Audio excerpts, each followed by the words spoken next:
Ассаламу алейкум, урматтуу YouTube көрүүчүлөр жана урматтуу кыргызстандыктар, амансыздарбы?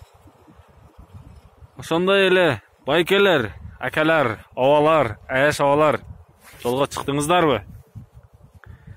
Мына биз мындан мурунку чыгарылышта Тоошудагы жол абалын көрсөттүк эле. Азыр биз Париждебиз. Мына Париждеги жол абалы.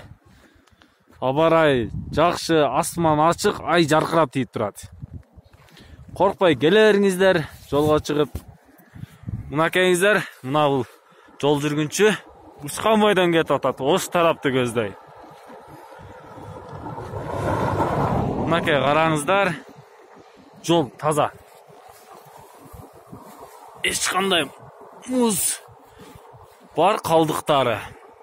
Бирок коркунуч деле жокко дейм. Биз кетип атабыз жакшы эле. Биздин деле дөңгөлөк лысый болуп калган уже. Ошон үчүн коркпой жолго чыга бериңиздер туугандар.